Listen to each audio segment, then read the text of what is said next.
Hi, I'm back. Welcome back to Prep for Your Lives. I've been absent. I was having trouble with scheduling and friends and all the things and coming up with recipe ideas. And then I had a really bad horse accident. If you follow me on social media, you'll have seen what happened. But it kind of put me behind a lot, emotionally, physically, mentally. But I'm back here. My mom and I are doing something called the 5-day reset, which is basically like a high protein, high veggie, no sugar, no carbs sort of week. But we do get to add some chicken in and other lean proteins, but chicken is cheap and easy. And I wanted to show you guys my 10-minute brine. It's so great. It will revolutionize how you eat chicken. I promise you. Brining is really cool and really simple. And you can even, after you brine your chicken, you can throw it in the bag, in the brine, in the freezer. So when you pull it back out, it just is right back in that juicy, juicy marinade. It's a little different than marinating. Where marinating, we're adding like tons of pungent flavors to kind of fit with like a dish. Oh my God, my words. Like a cuisine, like an Italian or Mexican, I'm gonna Mexican chicken or whatever. So brine is just, what it's gonna do is it's gonna tenderize and soften, and it salts the chicken. So do not add salt when you cook with brine chicken. You won't need it. You can do a whole bird. You can do parts of a bird. Today, I'm going to do chicken thighs, which I left in my fridge. So 1 second.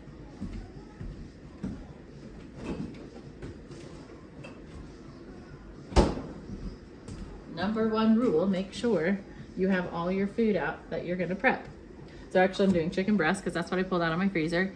So you can do any sorts. If you are gonna make like a roast chicken at some point, this is such a great way to really add the flavor in. And then also it adds like this beautiful caramelization onto the skin of the chicken. But you can use it for any kinds of chicken that you want. You can also technically use the same brine for pork if you're into that.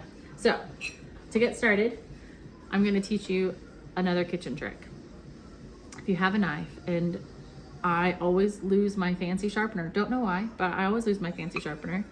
The back of your ceramic plates have a ring, right, that's unfinished. This will actually sharpen your knives. So when you are doing it, I don't know if I can do it too. You basically just go in a circle with your knives on the unfinished ring, like 5 or 10 circles, holding the knife fairly flat against the ring. There's a little bit of an angle to it where it's hitting the blade. Okay. And then this is going to sharpen your knife for the day. It doesn't, but it just makes life easier. Sharp knives mean less cut fingers. And I know that sounds silly, but the dull knives actually, you'll slip more or you have to put more pressure on, and that's when your fingers move and slip. So part of the brine is lemon. So we're gonna slice 3 lemons. I didn't apparently sharpen my knife enough, look at that. Okay. We're just gonna slice 3 lemons here. And we're gonna put them right into our pot. Hopefully you can see the pot. I have weird angles. I'm in my kitchen versus my mom's kitchen today because I really wanted to get this done. And I've been having, like I said, just scheduling issues, and I want a different knife. I want a little serrated, but mine is sturdy. Alright.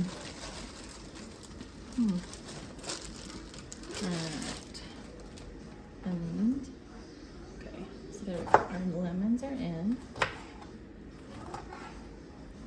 And so if you hear Go Danny Go in the background, that's what my kids are jamming out to while I'm doing this. Okay, so we have our lemons.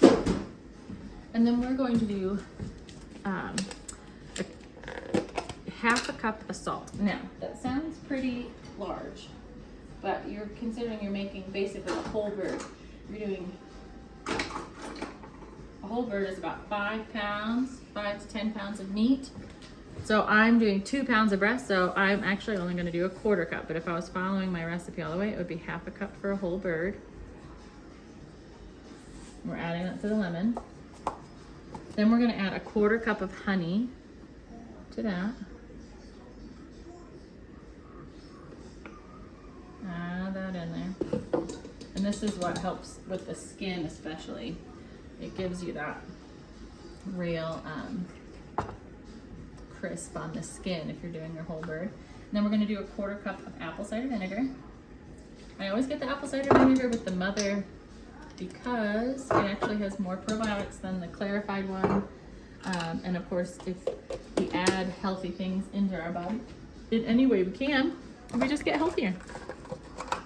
Next, we're gonna add rosemary. I'm gonna use just this whole box of rosemary. And thyme. Some of my thyme has gotten funky, so I'll just pull out the nice stuff here and throw the thyme just whole in there. It's gonna boil, so you don't really have to worry about chopping any spices or herbs. You do want them to be fresh if you can. Now, the only big trick with the brine is that it has to boil for everything to kind of come together. But then you cannot put the chicken in the boiling water.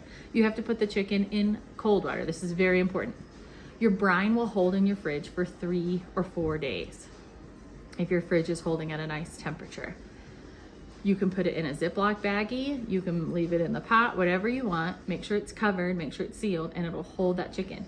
If you're gonna cook this chicken the same day, you're going to want to do it in the morning, because at least, I don't know, 8 to 10 hours, 12 hours is better. Sitting in the brine, that chicken really starts getting that tenderness, really starts tasting good.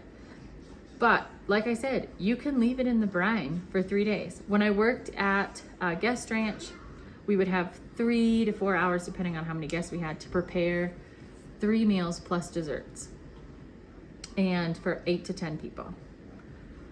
The brined chicken was a lifesaver. I could put the whole bird in that brine chicken, and then I would roast the chicken. It was fancy at guest ranch.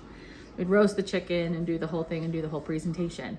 And then following that, I can throw the chicken tenders in. So then when I made fried chicken a couple days later and I pull it out of the brine, it's like the tenderest, juiciest, best fried chicken tenders you've ever had in your life. And it's all because of the brine. So it does need to boil. So once this boils, and notice I did not fill my pot all the way up. I'm hoping you guys can see the pot okay. I'm gonna try to rotate it without making you nauseous.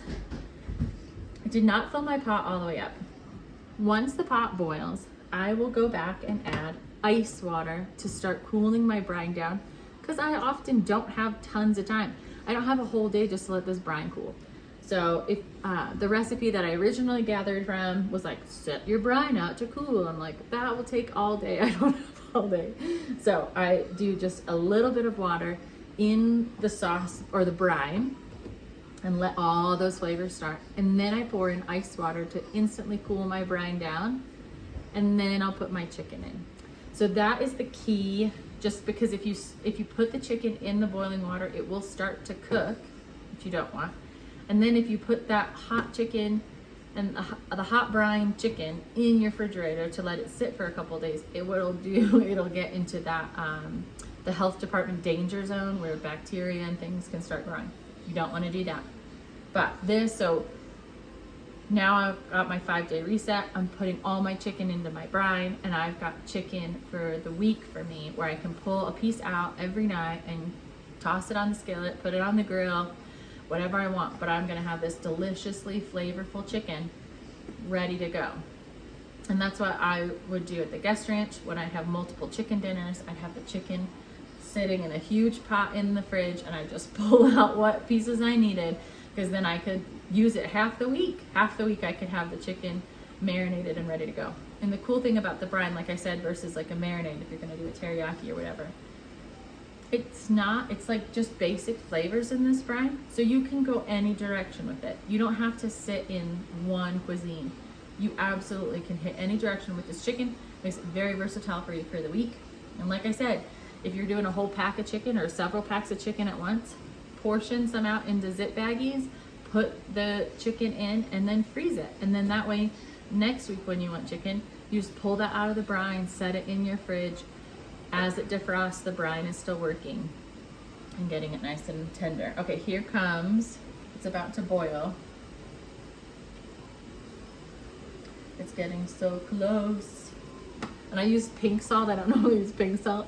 And it's like turning pink. It's kind of fun. So we have pink brine today.